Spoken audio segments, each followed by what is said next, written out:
back to the UNCAVED podcast. Today we're meeting with Professor Dhananjay Jagannathan, who is one of the most brilliant people I've ever met, and we had one of the best conversations I think I've ever had. He specializes in ancient Greek and Roman philosophy, the history of ethics and political philosophy, and value theory. His recent research has focused on two strands of Aristotle's thought, the intertwining of ethics and politics, and ethical knowledge and practical wisdom. He just finished a book manuscript on the latter entitled Aristotle's Practical Epistemology, which we got a first look at today a little bit. His other research interests include neo-Aristotelian virtue ethics, political liberalism and its limits, and tragedy as a literary and moral concept. Without further ado, here's Professor Jagannathan. Hello, everyone. Welcome back to the UNCAVED podcast. Today, we're with Professor Jagannathan. We're really excited to have a conversation about everything from faith to the role of the academy more broadly, your view of classical philosophy, and all the things you've been up to while you've been on leave. Thank you so much for coming here. I'm delighted to talk to you. Yeah, so tell me, you've been on leave for this semester now. How does it feel different versus what you've been up to years past? It's been good. I have had more time for my writing, and that's nice. I finished writing a draft of my book manuscript earlier, and I'm working on a few new projects, which is it's one of these things in the life of an academic. It is manageable during the semester to work on something I've already started, but if you want to start something fresh, it's nice to have the time and space to think about it. For sure. What does your process look like for finishing up the manuscript? That seems like a lot of work. I don't know that I had a specific process other than devoting as much time and energy to it as I could manage. Congratulations. Thank you. When did you finish that one up? I finished the draft in February, so just a few weeks ago. Oh, wow. Congrats. So that's the one on tragedy? No, this is my book on Aristotle on practical wisdom. Oh, interesting. Gotcha. Is there anything you're able to tell us here about that, or do you have to wait until the book comes out? You can find out the rough outlines of my view now.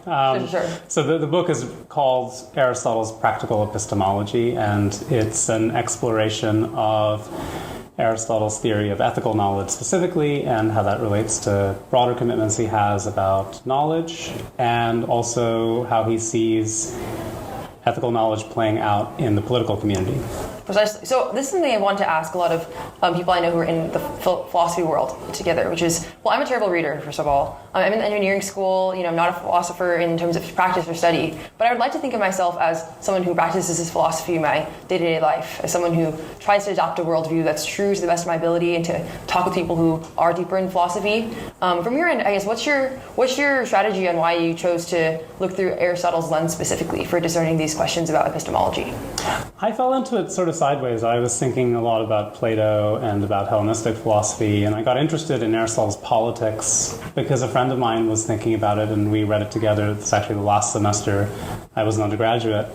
And it seemed like there was something interesting there, and I couldn't quite figure it out. One of the remarks Aristotle makes in Book 3 of the Politics is that the distinctive excellence of rulers in the political community is practical wisdom, which is the name he gives phronesis to the excellence that people have to have in order to act well in their lives generally.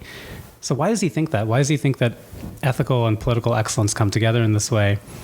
And I spent 10 or 12 years thinking about that on and off. I wrote my dissertation on a related topic. I then put that aside to think a little bit more about the political side and what he thinks about justice. And then I decided just before the pandemic that I wanted to come back to the topic and write a book about it. So it was really a matter of having a curiosity that I couldn't shake more than anything else. Oh, absolutely. What does your process of research look like when I imagine it's kind of twofold, because on one hand, you're doing a historical analysis of what Aristotle thought about all these things, right? And obviously he's an ancient. We have, writings that are few, but, still pretty good for how far away in time he lived.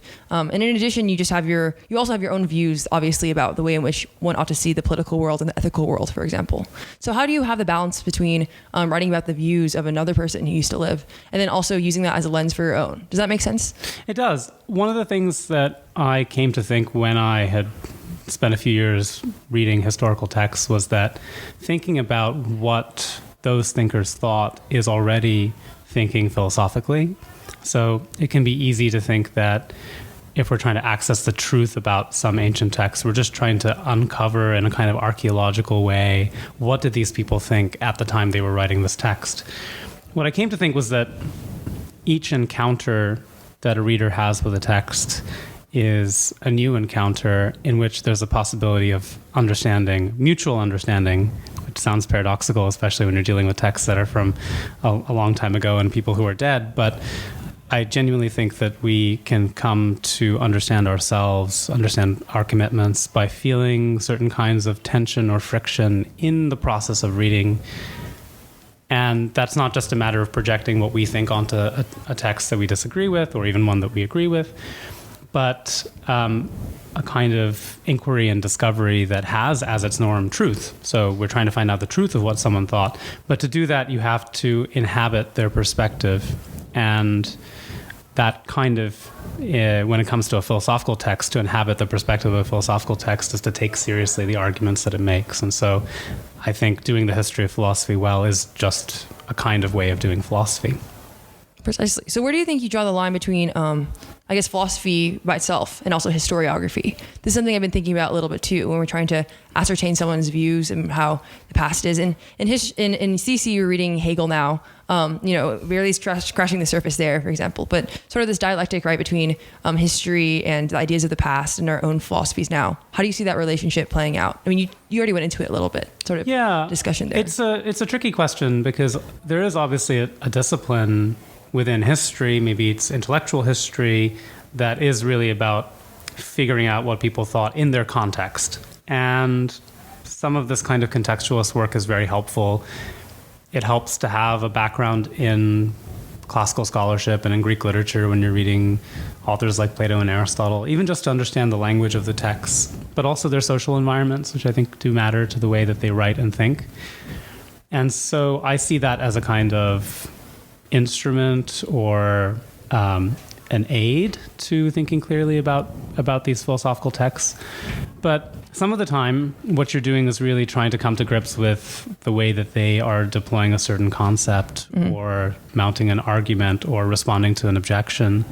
And in those moments, I think it is more crucial to try to adopt a philosophical and not a contextualist stance. Now, these are just two poles of a spectrum, and sometimes you have to be more contextualist and think more, what's going on around this text. And I think sometimes you really have to grapple with what the text itself says. Precisely, and then evaluate it on its own merits, etc. And do you see that you have a different perspective on this, maybe as someone who does history of philosophy? And my friends, by the way, a bunch of them have taken your class, and every day they would just rave to me about it and tell me all about these things. I'm jealous. I wish I got a chance to take it last semester. But yeah, I guess how do you see your perspective as someone who does classical philosophy in particular? Because a lot of your work seems to be about tying together all these threads from history of these different thinkers and using those to some extent, I guess every philosopher does that. But do you see kind of a unique perspective there as, that ties into your work? Yeah. One of the reasons I'm especially interested in Aristotle's ethics and politics is that they have this enormous afterlife in culture and in the history of philosophy. And in the last 70 years or so, there's been a resurgence of interest in using Aristotle constructively in ethics. So-called neo-Aristotelian ethics is a live option that has influenced people and that people have responded to and are engaging with. So it's not a purely antiquarian interest.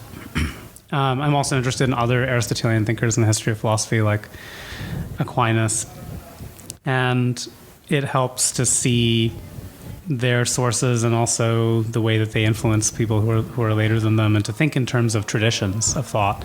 And so Aristotle is not just the author of these texts that we have from 2,400 years ago, but also someone who keeps coming back, who is, at the moment, in some corners of philosophy, an interlocutor, a partner in thinking through issues. And, of course, there are also aspects of his thought that don't have that same kind of uptake. But he's also a systematic thinker. And I think this is something that makes him rewarding to study. You mentioned Hegel, you could add Kant, these people who have commitments about metaphysics, the study of what there is and how it's structured, epistemology, the study of knowledge and how we get it, ethics, how we ought to live, and so on. And seeing all these different areas in their work as connected also helps you think about how your own views might have a bearing on other issues. And so people don't practice philosophy systematically anymore. It's a research subject that has specialties and subdisciplines and so on. So one of the things I find really refreshing about doing the history of philosophy is seeing this different way of thinking about the field, not as a discipline that, like the natural sciences, kind of has a fragmented character to it, but as pointing to a kind of unity of perspective and knowledge that might be possible.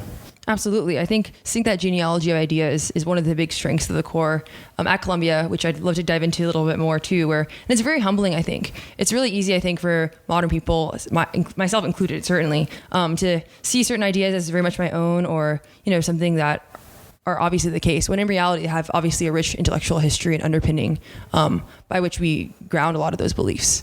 And I imagine that having that historical background too is obviously tremendous for all of that. And I read your article that you wrote about your view of the academy. I don't want to butcher it here or anything, but you mentioned, I think, a sort of expertise-based model, which I think is the norm now, versus one that is humanitarian.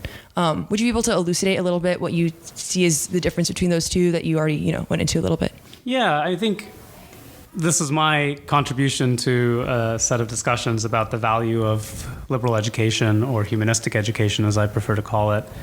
And one thing that strikes you, even if you just pick up a college course catalog and you look at it, is that there are certain groups of fields that have a kind of clear integrity to them, maybe because of a set of shared methods or a shared subject matter, like we speak of the natural sciences or the social sciences.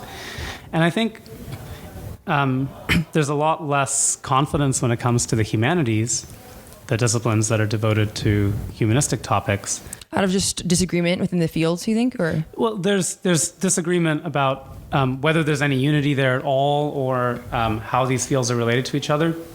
And one reaction to that is to say that the subject matter in the humanities should be understood along the expertise model. So if you know a lot about Shakespeare, or you know a lot about Plato, you're a Plato scholar and a Shakespeare scholar and so on. And that's a matter of having a command of a discipline, knowing what the important research questions are, what the major trends have been in this area, and of course, coming to grips with the primary text as well. And if that's the most that we can hope from humanistic scholarship, then it looks a lot like research in biology or in chemistry and so on, where increasingly over time, people have gotten more and more specialized. There are fewer generalists. And that introduces an interesting kind of tension, because I think there's a real question about what the value would be in imparting that kind of expertise, kind of knowledge, especially to undergraduates. And that's not how we approach liberal education or humanistic education here at Columbia. We require the core, which is, with the exception of Frontiers of Science, composed of these humanities classes. And there's a conscious opposition to expertise in the classroom. So scholars of classical philosophy, Greek and Roman philosophy like me, are asked to teach Dostoevsky and Jane Austen, as I do in Lit Hum, and I don't have any expertise there. And likewise, scholars of Dostoevsky will be teaching Aristotle and Sophocles and so on. And the idea is that there is a kind of encounter with humanistic texts or objects that is not about mastering them or mastering the kind of analysis of them in the way that scholars might practice in their own scholarship, but is about understanding the very questions that those texts or objects are themselves concerned with, like what is it to be a human being, or what is it to live a good life, or what is it to live in a good society. And that kind of humanistic education that's about humanistic questions themselves, not scholarly ones, but humanistic ones, is, at least at this university, taken to be foundational for other kinds of study. And we might have questions or debates about whether that really holds up. But I really wanted to vindicate in that essay this idea that there was something there, and that it wasn't just a matter of gaining pleasure from reading these texts. Of course, it's nice to read Sophocles. It's not so nice to read Aristotle. Aristotle's terrible to read, even in Greek. Okay, sure. But maybe it's pleasure, or it's a kind of a different kind of mastery, like being able to go to a cocktail party and say, well, I've read my Hegel and I've read my Aristotle, and so I have a certain kind of cultural capital. These are bad answers to the question, why should we devote so much time and energy to doing this, both as professors teaching these courses, and of course, we ask all the students, regardless of what they want to major in, to take these courses in Columbia College. So I wanted to set out an answer that, an alternative to that, and one that really could lay claim to the ideals of knowledge, because it's really strange if we're in this university context and we're teaching these classes and knowledge is not really our aim, because I think that's kind of the knowledge or the understanding business is the business that we're in at a university. And the difficulty is that the prevailing models of knowledge that are out there are things like the expertise model, or there's an alternative to that, which is something like the experiential model. Like you have a certain kind of knowledge of your life or your life experiences, and that reflection on that or self-knowledge in some way is kind of the goal of these core classes. And I find that hopelessly indulgent. It might be true that you get some understanding of yourself, but I think that that's relatively incidental, and you could be a good student in these classes and be really confused about your own life at the end of them.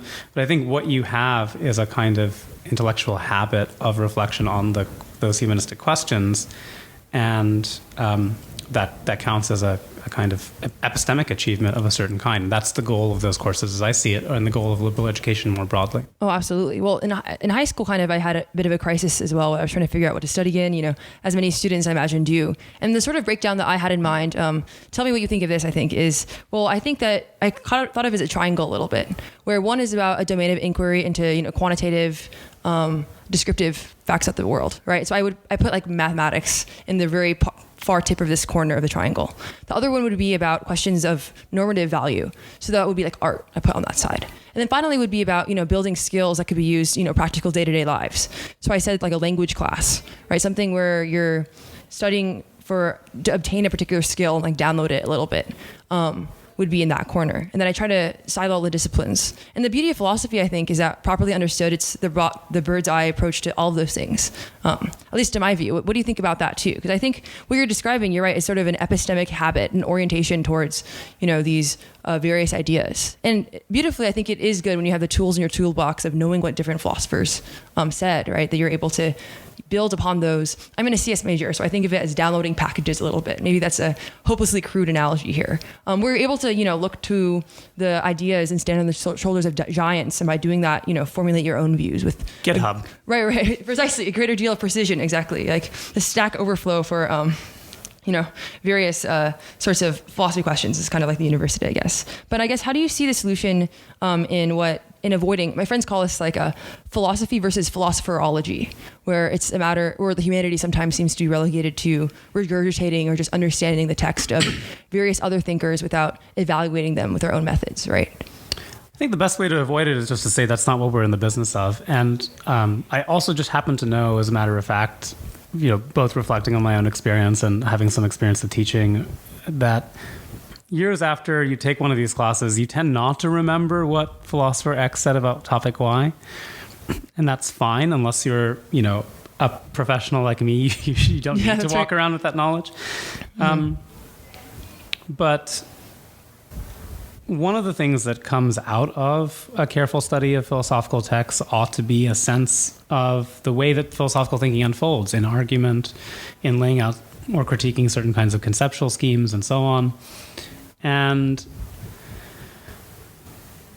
I don't necessarily want to think of those as skills, although they do involve skills of interpreting texts, of understanding how arguments work and so on. Like a procedural type of epistemology, something like that. Yeah, I think it's more a matter of certain kinds of habits of mind. Precisely. And I think this is also true of literature and art, that in being exposed to lots of different examples in a careful structure, what we acquire is not a collection of information, but ways of navigating certain kinds of literature or ways of navigating certain kinds of art. And a disposition to have, I think very importantly, certain kinds of epistemic humility. I mean, one of the things that knowledge creates is a better awareness of what you don't know, what you don't understand. And so the next time you encounter something that is philosophical or has a philosophical form, if you've gained a sense of what philosophy is like, you might be less inclined to dismiss it out of hand because it doesn't conform to some view you already have. So I do think that there are things that come out of the process that aren't just a matter of gaining certain kinds of information, and I try my best, although it's not always easy to avoid, to structure my classes so that they're really focused on cultivating those philosophical habits. But as you point out, there is a place for knowing what people said, and it helps you have certain kinds of shorthand, for instance, when you're having a philosophical conversation, to understand views in terms of traditions. I think that's very, very constructive and useful. But sometimes that can also get in the way. So even if you're trying to understand a historical thinker, it can be helpful to see them as exploring the possibilities under their own steam, not just in response to other prevailing options that are on the table. Precisely. So I guess what are those, for those people who are listening, perhaps who, are not in a philosophy education, but like me, for example, really interested in cultivating those sorts of habits and hoping to have the attitude of a philosopher when it comes to evaluating and building a worldview. What do you think those habits are in particular, and what is the process of cultivating them? Kind of the intellectual virtues that you're describing. What does that kind of look like? It's difficult to say, because I think that they are quite various, and I think to some extent it depends on the kinds of issues you're thinking about. So, and one of the funny things about philosophy is that it embraces a lot of different methods, and so I don't want to pronounce on what philosophy must be or what it takes for something to count as philosophy, but there's abundant consensus on at least some things in their philosophical standing, and the core of it, in my mind, is argument, and the argumentative structure of a philosophical text is very seldom on its surface. Even if you pick up a recent journal article, it's not all that often that people would be very, very precise about exactly what they're getting at, because it becomes very cumbersome to be quite so formal about it. In certain formal areas of philosophy, it's more common and it's useful, but understanding what sort of licit or valid or reasonable argumentative moves are is not just a matter of learning the laws of logic, but of appreciating the philosophical questions themselves. Sure. Like rhetoric. Would you call that rhetoric, or is that something else you think altogether? Not exactly. I think of it as the kind of the argumentative heart of philosophy. So when you pick up the Nicomachean Ethics and you read its first line, Aristotle's most famous work probably, he talks about how human activities aim at a good. And then he infers from that the good is rightly called by people, it's rightly declared to be that at which all things aim. And when you read that, it can sound good or it can sound kind of plausible. But if you've got a philosophical habit of mind, you'll see that and say, oh, there's a huge gap in the argument. From the fact that all these different kinds of human activities, inquiries and practices and crafts and so on, that they aim at a good, why should it be true that the good is what everything aims at? It just doesn't follow. Of course, Aristotle then fleshes out this argument, in what follows. And so, he, I think, presents that gap to us as something surprising at the beginning, to precisely evoke that response of confusion and what he calls wonder, right, which is the beginning of philosophical inquiry. But you have to have a kind of sensitivity to argumentative form to see that there's a gap there in the first place, just to give one little example. So precisely, one of those themes sounds like it would be more of like the argumentative prowess, mastery of laws of logic, of persuasion to a large degree. But I think the other thing you're talking about was something like wonder, right? I did policy debate all throughout high school, and what we talked about briefly a lot is like how to ensure that what we do is not just for the sake of engaging in sophistry, because it seems to be the case that mastery of argument, in a very descriptive sense, is not the same as having the sort of wonder that Aristotle's describing that causes one to be compelled towards truth, goodness, and beauty, for example, right? And it seems to me, does that seem to be more cultivated at the, I guess, to what extent do you think that second part, the desire to, have some sort of intellectual humility or desire towards truth, is that something that can be cultivated in the classroom versus through, spiritual experiences or religious ones?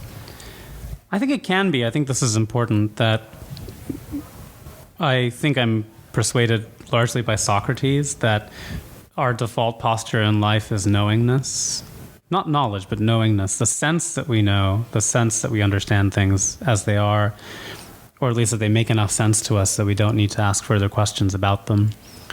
And I think that one thing you can provide is resources to challenge that when you experience it yourself, to some extent to challenge it when you find it elsewhere in other people or in society at large. And seeing that even the questions that are easiest to formulate are the hardest to answer is, I think, a very powerful antidote to that kind of knowingness. And I do think that that's both a matter of cultivating certain kinds of intellectual habits or excellences, and also something that generalizes. And I've been struck by the fact that when I've taught classes on ethics, for instance, that students from a wide set of majors have taken them and said, oh, this helped me think about something that had bothered me that I didn't feel like I had the resources to think about, or even just to think about their own lives. And I think that's a natural outcome of philosophy. It's one we should welcome. And there is a place, I think, for emphasizing that universalistic quality of philosophy, that philosophy is kind of for everyone. It's for all thoughtful people, and everyone should want to be and should try to be thoughtful, rather than seeing it as something that has a particular disciplinary home in the academy that's for the people who want to pursue it to the highest degree and so on. And I think that's also true about the study of literature and the study of art. I don't think it's unique to philosophy. I think these things are connected up to our experiences as human beings who occupy a culture and a social position, and thereby are led to ask certain kinds of questions about what we're up to. So I think it's good to encourage that attitude in the classroom, while also saying there is a kind of serious discipline here that takes time and requires careful study. And if you want to go further in it, that might require quite a lot of careful study. And from my perspective, I certainly feel like I haven't stopped learning philosophy and learning to cultivate that attitude in myself. So the sort of Socratic approach that you're describing, it seems to me the case, like you just said, that's not something that's relegated specifically just to philosophy. Would you say, from my view, what it seems to be the case is that we need philosophies in all domains, but why the domain of philosophy itself might be unique, perhaps, is because the sort of dogmas that we have in place are far different. Like, for example, if you're a scientist, doing things within chemistry, it seems to me that the sort of norms and conventions that you're able to question are going to be very different than what a philosopher can. So do you think what you're describing is something that's more, I guess, signature of a philosopher that is studying or signature to philosophy in the academic sense? Or do you think that it's signature to any sort of domain of truth-taking, and philosophy is the one domain in which it's not only a matter of adopting said attitudes and dispositions, but also that they manifest themselves in the sorts of questions that you're asking, which are slightly different than other fields? I agree about your point about there being different questions, and I do think if philosophy is describable by its subject matter, it's a matter of certain kinds of questions that have occupied philosophers. Now, there's a question about whether that's just totally circular. And I think that's an interesting thing to reflect on, that I think there are certain kinds of characteristically general, broad questions that philosophers ask, but there are also highly specific questions that belong to philosophy. If you're doing the philosophy of mathematics, or you're doing a certain kind of applied ethics, you might be asking about very, very particular domains. But in conversation with the kinds of questions that other philosophers are asking, and I think there is a kind of core to philosophy, the questions that I mentioned earlier about what there is and how it's structured, what's knowledge and how we get it, and how we ought to live in our lives and collectively. And that the other kinds of questions are sort of tendrils that come out from it. And I think there is a kind of a unity that's sustained by a set of conversations. And one of the amazing things about philosophy, this is what we were talking about earlier, is that that's also a conversation that spans traditions, cultures, times, and you can revive a question that someone asked long ago and try to look at it anew.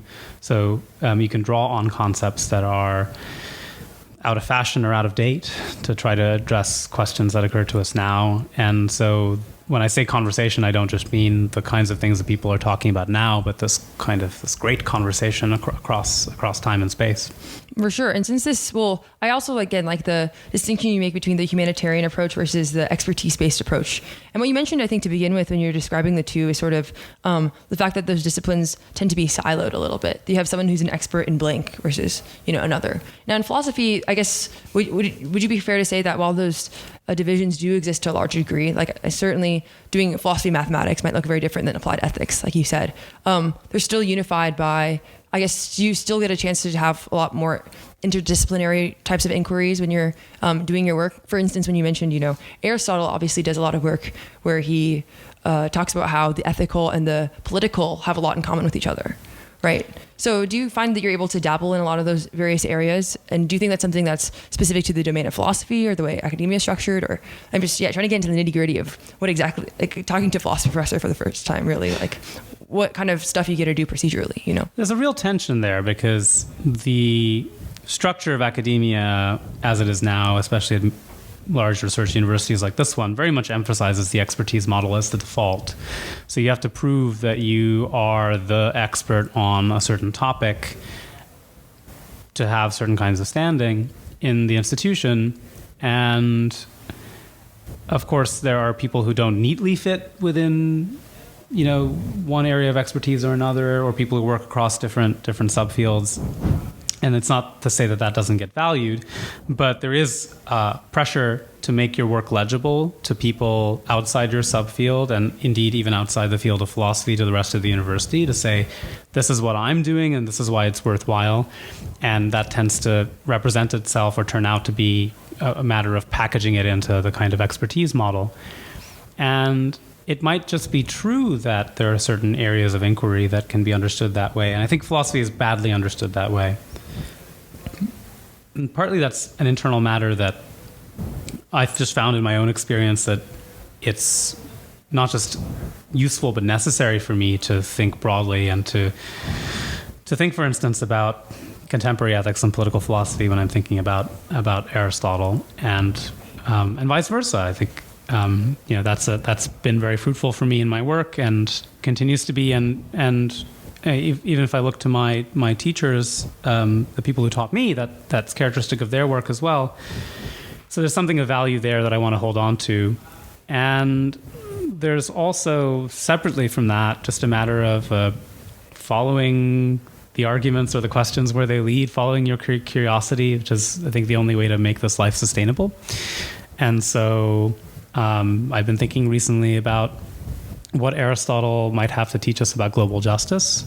Very cool. Wow. And, that's a topic that has been around for a while, not necessarily under that name, but it's something that people have thought a lot more about in a more interconnected and globalized world in the last few hundred years compared to Aristotle writing from his perspective, although he's not ignorant of the kinds of problems that people try to tackle.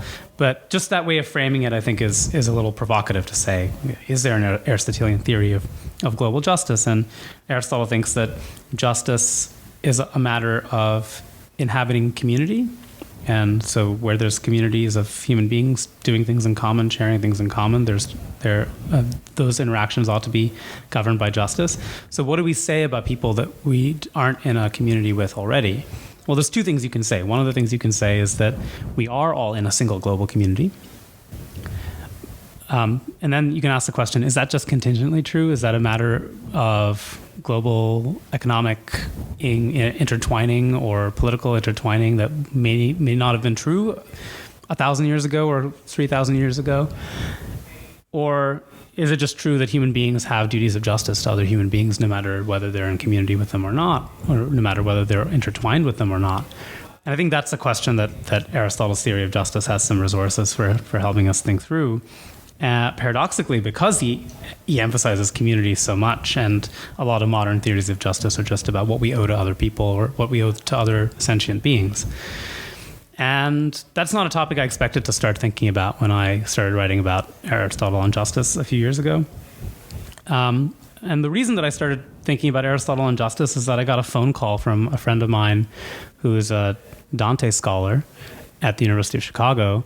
And he was trying to figure out something that Dante was getting from his scholastic sources about punishment and fairness and reciprocity. And I told him, I'll think about this, but I have to understand, what are these scholastics? How are they reading Aristotle on this topic? The scholastics are these medieval Aristotelian philosophers like Albert the Great and St. Thomas Aquinas.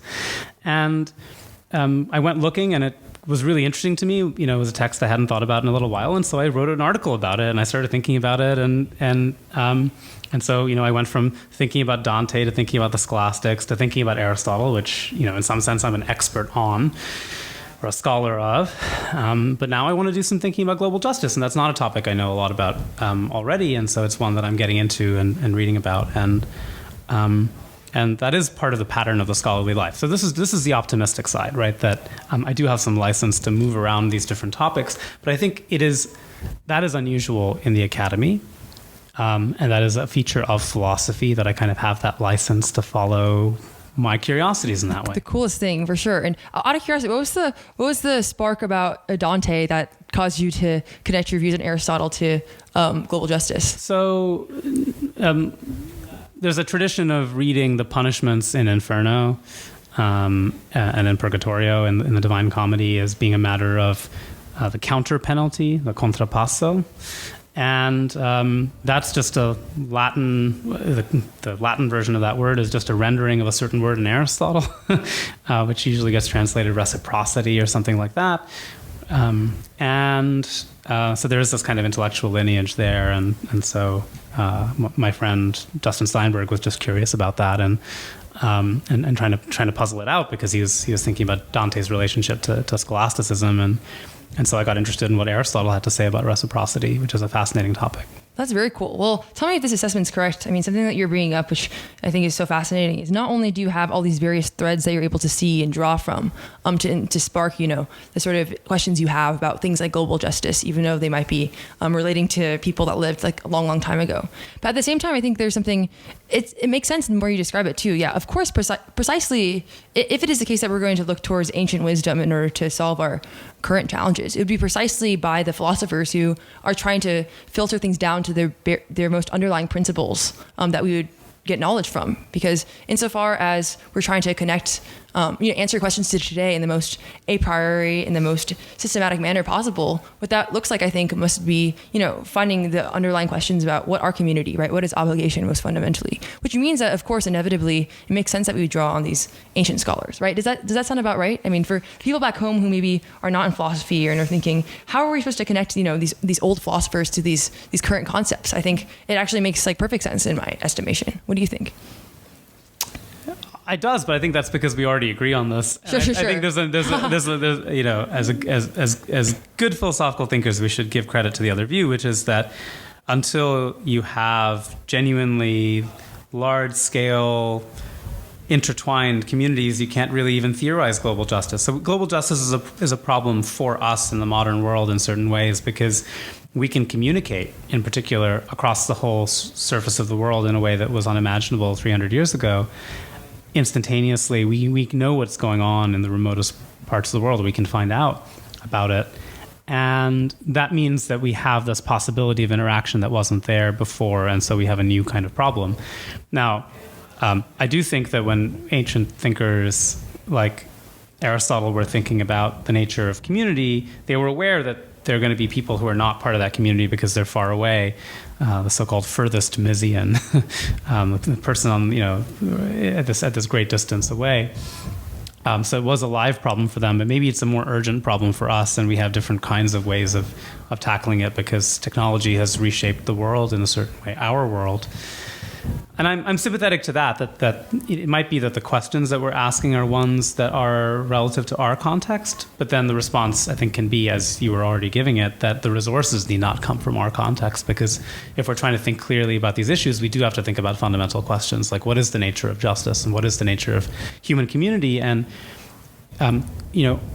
are human beings meant to live in small, intimate communities, or meant to live in the possibility of relation to any other person? I mean, that's a big question, and that's a question for sociologists and anthropologists and political scientists to think about as well. But the way to think about it philosophically is to really think about, this normative question, which is, what is the most serious and valuable and essential dimension to human social life that we ought to pursue, precisely. Yeah, and so the normative question is about what are we here for, and that's going to be connected to questions that we give about issues like how best to think about global justice. Ooh, precisely. So again, I, like you said too, I like the idea too of not just, maybe I'll push back from someone who's maybe on the opposite side.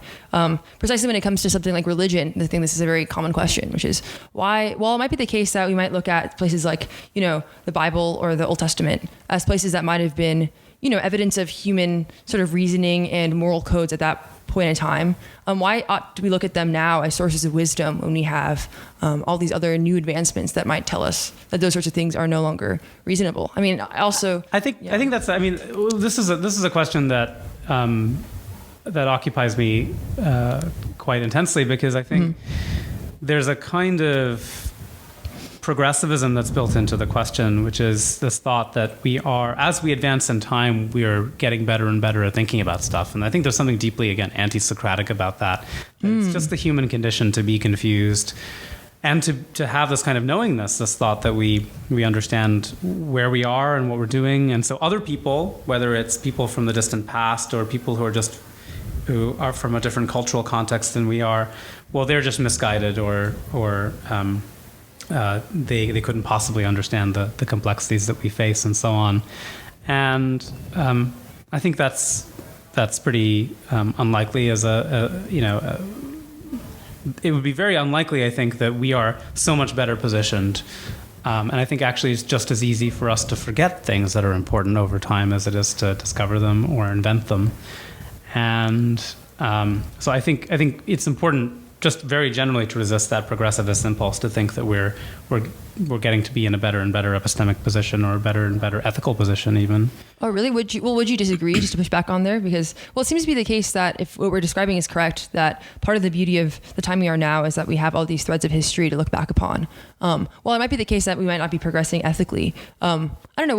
What's your view there? You don't think we're actually progressing in terms of our sort of epistemic standing that we have to these, various concepts that have been explored for a longer time in human history? No, and that is a shocking thing to say, but I do think that, and I think one of the things that can happen is actually here's something that might seem obvious or intuitive to you, which is that if you are familiar with more things, then you will be better at picking the right one. And we all know that isn't true about mundane decision making. Like when you're faced with an option of 10, you might make a worse decision than when you're faced with a selection, a menu of 4 or 5 options. I think this is also true intellectually, that against the background of there being so much to know, it can actually get harder to understand, to gain genuine understanding. You can have lots more factual knowledge, but it can be harder to actually genuinely have understanding. Now, this is not to say that I don't think that there are all kinds of respects in which we have made enormous advances, technological and indeed just intellectual, and for that matter, ethical and political. It's just that it's not a necessity, and so about certain kinds of very difficult and abstract and foundational questions in particular, it might be that we're getting worse at holding on to the truth. I think that's possible. Sure. Okay, so let's say that that is in fact the case, that it's dubious, if not unlikely, that our standing epistemically has improved over time. Well, then what would the answer be to the question that, okay, well, even if we haven't improved, why then should we look towards very antiquated texts as sources of wisdom when it comes to evaluating modern problems, especially ones that have very particular cultural and political mores that are maybe not explicitly philosophical, like Scripture, for example? One of the reasons is that those kinds of texts tend to push back against us. And again, I don't think it has to be a matter of distance in time. It can also be distance in cultural position. I think it's very fruitful to think with, texts or thinkers from a wide variety of traditions. It's one of the reasons I regret how Eurocentric the Columbia Core is. That might be a conversation for another time. But I do think that with ancient texts, and this has just been my experience of spending a lot of time thinking with Plato and Aristotle, is that it's precisely in undermining things that I take for granted that they can be most valuable by simply not sharing the same assumptions. And again, I think this applies more to the most foundational questions, like the ones about how to live or what knowledge is or what there is. I think it's going to be less true in the more specialized on more specialized topics. I'm not advocating for a return to Aristotelian theories of matter, let's say, sure. or the four elements or something like that. It's great that we have modern chemistry. I mean, that's a genuine intellectual advance. But when we're thinking about a really abstract or foundational question, like what is the nature of fundamental reality? Are there just a set of things that are clumps of matter that are pushed around by forces? Is that how we should think about reality? I actually think Aristotle does better than Newton. Why is that? In theorizing sort of what the most basic structure of reality is, and that's in part because Aristotle thinks that living things are fundamental things. That is, in his language or in the language of the English translations of Aristotle, that you and I and the ginkgo tree and the raccoon are all substances because we're self-maintaining in a certain way. And that, I think, is an incredible insight of his. And it's one that doesn't run counter to modern biology. It can be given a perfectly naturalistic explanation. And I think it's a really profound insight about the difference between fundamental realities and, for instance, artifacts, things that we make that have a lower grade of unity or reality than we have. If you think about all material objects as kind of being the same, as being uniform, such that I'm matter organized a certain way and the table is matter organized a certain way, and you flatten your theory of what there is, then that's something that you can no longer understand. You can no longer understand why a living thing has this greater degree of fundamentality. That is, I think, a really powerful insight from a kind of pre-modern worldview that we have lost and that we could recuperate. But it's an insight into metaphysics, into a question about what there is, that, as I say, is highly abstract. And so it's not one that's subject to the kinds of discoveries, let's say, that we can make about how many different kinds of elements there are in relation to modern chemistry, say. Sure. Well, I think it just seems to be the case that metaphysics is going to precede any of the natural sciences, right? Which is why, someone like Aristotle will have more fundamental things to say, I think, about something like substance than someone like Newton would be able to. And a lot of, as much as I love Newton, right? Well, to that end too, I think that answers the question as to why certain people like Aristotle might be people to look towards. But I guess we're saying this too. I mean, we can go into there's a lot of controversy for sure about what should be included in the core, which could be, saved for a longer time too. And and like you said too, we live in a time where there's more and more, I guess, texts that are accessible to us, but it's also a question of how we filter through them. So I guess, to reiterate the question a little bit, it'd be something like, why should we look towards the texts that we currently look towards, like scripture, right, as sorts of having some, firm epistemic basis? And if that's the case, rather than ones that might be about metaphysics, right, answering some of the similar questions that Aristotle did, but more recent, more, more quote unquote relevant to what's going on in modern life, right? If we have this plurality of text, yeah, why not a self-help book, right? Exactly. That you can pick up in the bookstore. Exactly, right? Like if you're trying to answer these questions about substance and metaphysics, like why do we go back to Aristotle? Why not just look at whoever the pop philosopher is nowadays, whether it's in the bookstore or someone, actually, like other people who are, more esteemed as well, right? Why do we look towards ancient texts in particular? Why do they have relevance now? Yeah. Well, I mean, I don't think that they have a kind of categorical superiority. I'm not suggesting that at all, but I think that keeping them in the mix of things that we think with is fruitful. And that's in part because certain of these texts have had this enormous influence. So it's difficult to understand the later menu of philosophical options unless you appreciate where they came from and the kind of original conversation that preceded them. But there are also there are just these amazing insights that you find. And there are contemporary philosophers of science and metaphysicians who will defend a neo-Aristotelian view of substance. It's not a totally outre or crazy option out there. And I think that is very startling and surprising that any of these ancient views should have modern defenders. And actually, if you look through the history of philosophy, they've had defenders, off and on over the ages. And so I do think that there are some figures who stand out for their subtlety and their insight and their excellence and the importance of their arguments. And people over time have recognized that is a well that you can go back to and drink deeply from. Absolutely. And that's not true of everyone. It's not true of everyone that we have from antiquity. I actually have a very high opinion of Galen, the doctor and theorist of medicine.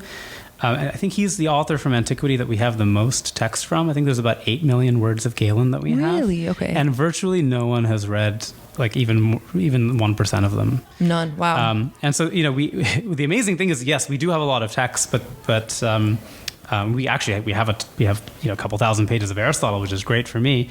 But there are also, thinkers whose only trace is in their later influence. We don't have the work of the early Greek Stoics, with the exception of just fragments quoted by other authors. And I think we'd be having a very different conversation now if more of Chrysippus's On Nature had survived. I'd probably be a scholar of Chrysippus, and we'd be talking about Chrysippus and not Aristotle, maybe. Sure. Gotcha. Yeah, well, I think what you pointed out there too is I think what my inclination might be is that, well, the influence that they have, I think, shows that they're pragmatically really interesting texts to study, because by them we can have a greater lens by which we view more modern thinkers, right? Because their genealogy of these ideas are traced to people before them. But I think the influence itself, perhaps you disagree. Don't you think the influence itself might be an indication of how impactful or how important their insights might have been? Absolutely. And in a way, I think I'm agreeing just with Aristotle, who thought that we have a natural orientation towards the truth, and that means that one of the ways of gaining insight into a subject matter is seeing what a lot of different people have said about it. And if it were all just a matter of rhetoric or persuasion, then we wouldn't be helped by going to look back.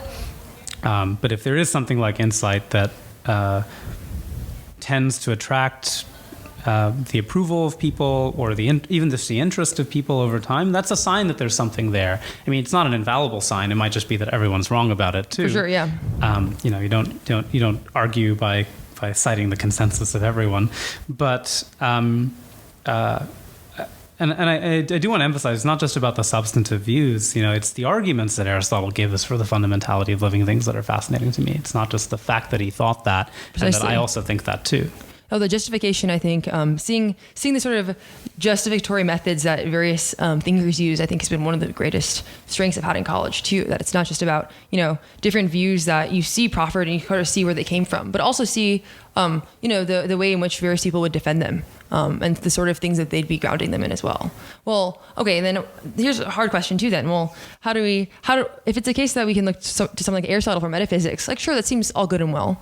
But then why should we look towards something like the Old Testament, which might not have as many, deep philosophical, metaphysical insights on those sorts of things to be a source of wisdom that we look to today? I think people wonder too, why do we read Romans in CC, right? And then something like Leviticus, I'm sure people have even more, hesitations about. Sure. I think you can give this sort of twofold answer. So one is that the influence is indisputable of these texts. They've had this enormous cultural impact.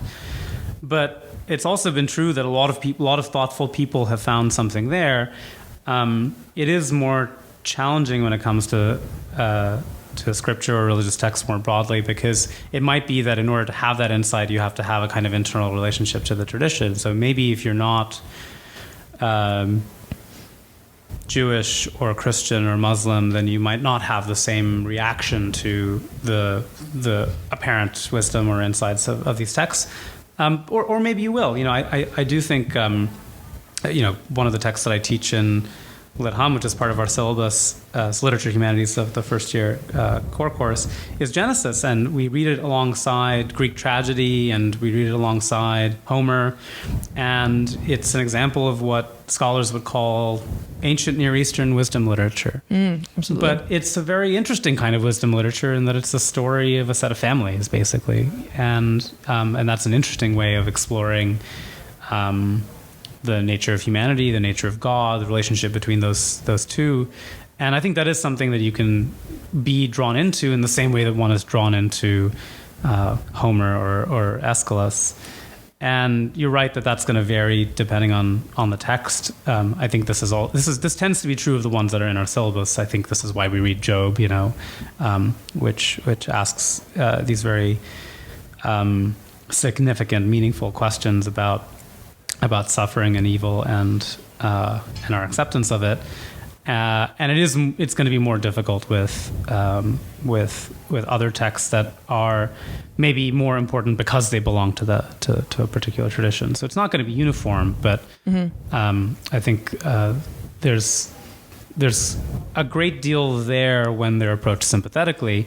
Now, the sources of one's sympathy might be quite different. It might be, though this is on the syllabus, so we should read it, or this is a great work of literature, and people generally agree to that, regardless of its religious content, and so we should read it. But it might be that you're drawn to it because you belong to a tradition that regards it as having a certain kind of authority. Precisely. Well, I think what you're describing kind of, you kind of described, I think, too, the merits that such a text might have for people that are of the religion and people that are not of the religion. Well, it seems to me the causality there, or maybe not causality, but the directionality there might be in the opposite manner, that it's precisely because these texts have, well, at least for myself, right? The reason why I became a Christian only in college, for example. And I think for me, a lot of was recognition of the historical claims and validities of these texts, and the extent to which that they adhered with all these, philosophical notions about epistemology, for example.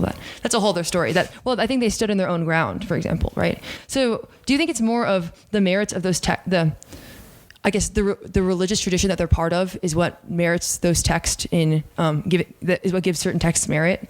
Or is it the fact that those texts have merit that they belong to a particular religious tradition? I think just as with the ancient Greek philosophical texts, I think it's both things Precisely. At once. And so it might be that at a certain moment in a certain context, it's one kind of thing that pulls you in. It's the fact that you're trying to understand Milton. And if you want to understand Milton, then you need to know both about pagan texts and about Christian texts, and to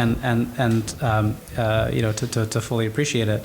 If you're reading Paradise Lost, you need to know what happens in Genesis and what doesn't get said in Genesis, and you also need an appreciation for Dante and for Virgil and so on. But and that can be a perfectly good way into seeing the importance or the interest for humanistic purposes of some text. But you can also just get pulled in directly, and I think that is an experience that a lot of people have. I think it was reading and teaching Augustine's Confessions that did some similar work on me. I came to thinking about Augustine because when I was in grad school, I read On the Teacher, which I still teach as part of my History of Philosophy 1 class, and it's Augustine's version of Plato's Meno, and it's about language and about meaning, and it's really cool and interesting in its own right as part of the tradition of ancient Greek and Roman philosophy, and I think of Augustine as kind of at the tail end of that tradition. Some people want to put him as, well, he's a Christian, he's part of medieval philosophy, but I think of him with the ancients because he's so heavily engaged with them.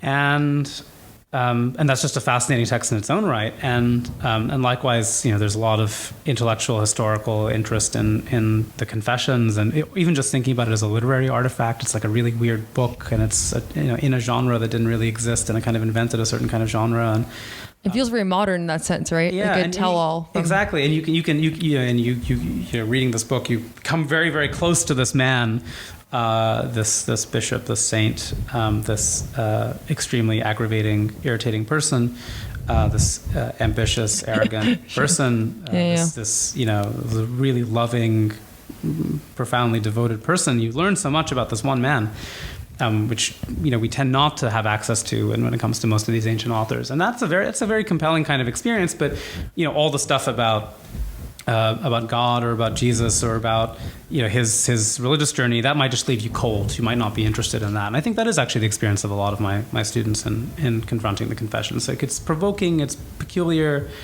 but maybe the kind of religious or the spiritual side of it isn't really significant. But for me, reading it and teaching it, it did make me think more about, what is the relationship between Platonic metaphysics and Orthodox Christian beliefs about the nature of reality, and that's an intellectual question. And I was approaching that question as part of my my philosophical training, but then that interacted with a set of other experiences that I had, and I think it was part of my own journey to the faith. Absolutely. I mean, I tell people too that I learned to love God with my head first and then my heart, which has that's one way. That's one way to do it. Sure. I know it's like a little weird brute force method. I think something I'm curious to ask you about too. We have a little bit of time left, is to ask you a little bit about sort of the epistemic norms that you see amongst people of faith, and the degree to which they're philosophical. So one thing that I found very off-putting, I think, before I was a Christian, is the fact that we'd find these sort of epistemic black holes. If the Bible's true because the Bible says it's true, and all these, I guess I didn't see the approach of faith as a very principled or philosophical approach at all. And I imagine, now that I'm in college now, I imagine you'd also agree too that that's certainly not the case. But I guess what would you say to? But I could see why there's people who are not in the faith that would, be sympathetic to that view or hold something very similar. And at the same time, I could also see from people that are of the faith to say something like, well, okay, I already have the Bible in front of me, right? What's the point of reading Aristotle, etc.? So how do you bridge those two worlds you're in? Obviously the philosophical one, but also the faith one. I know you're involved with Veritas Forum, which that's actually the first time I ever heard you. I was on Zoom. I was not a Christian, but I heard your talk about whether certain books should be read, and I thought it was just incredible. I loved it. I mean, I think this is such a complicated question because I think if you approach it really fully from an abstract perspective, it can lose some of its significance and real meaning. I'll start with this, which is I think that in a culture where texts are important, texts are kinds of repositories for thinking. Like the GitHub analogy. Yeah, exactly. Right. and so in a way I want to say, I'm a human being. Nothing human is alien to me, right? So it doesn't matter whether something is a religious text or not. It's a human cultural product, and so it has certain kinds of significance. There are people behind it. Points us to truth in a particular manner. Yeah, sure. and it can at least be a site of being pointed to truth. There's at least that possibility. Mm-hmm. As you know, I don't think this is true of every text. Yeah, precisely. You just referenced that conversation, but I think there are a lot of texts that can point us in that direction, and they're very multifarious. I think this is something that happens in different ways for different people. And you can have these really profound genuinely spiritual experiences that are provoked by what you might call a totally secular text. Maybe even, I think I don't know how I ended up as a scholar of ancient Greek philosophy, but it had something to do with the fact that the first time Plato was in front of me, something happened to me that I can't understand fully. Reading Plato's Gorgias when I was a freshman in college changed my life, and I've spent the last almost 20 years coming to grips with that, and I don't have a full answer for that. I have new language for that. I think that was a moment of grace. I can say that now. But it was a moment of disorientation and wonder and excitement. And I dropped what I was doing and I learned ancient Greek because I got convinced that maybe it was just the translation was really cool, and I had to read it in ancient Greek to see if my experience was actually tracking what was there. Oh, cool. And so I learned ancient Greek, and then I read the text in Greek, and I was like, no, it's doing the same thing, and that's when I changed my major. Wait, what text was it? Now I'm curious. Plato's Gorgias. Gorgias. Okay, yeah. Cool. And Plato's Ethics more generally. So yeah, I think these kinds of experiences of disorientation and wonder are possible, but it's also something that happens in our lives. So maybe it's an experience of watching, the way that faith has shaped the lives of other people. Very significant for me. Testimony, I think, is really important in this. Both in the general philosophical sense and also in the special Christian sense. Right. It's fun to see the lexicons kind of overlapping a little bit, right? And actually, in my own life, music was a big part of it. I mean, I would probably still be. I would not be a person of faith if I had not become a church musician. Really? What kind of church music, if you don't mind me asking? Well, at the moment, I'm mostly interested in Renaissance polyphonic music from the 15th and 16th centuries, sacred music from that period. Awesome. But I joined a chapel choir and when I was a graduate student in Oxford, and I found myself, it was really strange, going to church services once a week as a student, while not believing or even actually knowing very much about Christianity at all. I think I'd been to a mass at St. Peter's, and I've been to a couple of Catholic weddings that had a mass, but I hadn't really seen Christian liturgy until I joined this chapel choir, and then I was exposed to this amazing thing, which is the 1662 Book of Common Prayer, and which is responsible for shaping the English language in a very profound way, and has all these resonances. And I thought the text was really cool, and I was interested in that. I was interested in the tradition and the fact that people were still worshiping in this way 400 years later. And so these were all things that were of intellectual interest to me, but also this is all stuff that changed who I was in a certain way. And I think there is this dynamic interaction between the activities that you set out to do, like you pick up a book and you read it, or you listen to some music that can seem like you're acting on the world, you're doing something purposeful. But my experience has always been that there's also work that gets done on you. Oh, absolutely. And that's just as true of my my purely intellectual philosophical interests as it is of my journey to faith. That's really wonderful to hear, for sure. And I think they're both united for sure in just a pursuit of truth. I mean, I love your website here. You talk about truth, goodness, beauty. I didn't hear anything about the Christian transcendentals before coming to college, but that's exactly it, right? And I think what you pointed to as well is the importance of beauty in achieving any of these things. Because I think the sort of wonder, the sort of awe that I felt too in reading a good syllogism, right, or a good argument, or encountering really good music, is that there's something resplendent that points us to the divine, I think. And yeah, I don't know, seeing those three as put together, truth, goodness, and beauty, and I think obviously fits very well with Aristotelian metaphysics and Platonic metaphysics, the ways in which they interact with each other. But yeah, I guess they all kind of point to the same thing after all. Thank you so much, Professor. This is just one of the best conversations I've ever had, I think. It's great. Appreciate your time so much. Best of luck, and I'm really excited to see your book once it comes out. Admittedly, I don't know how well versed I'd be in navigating the Aristotle, but I want to see as much as I can nonetheless. So thank you so much for your time. Really appreciate it. Thank you. Thanks.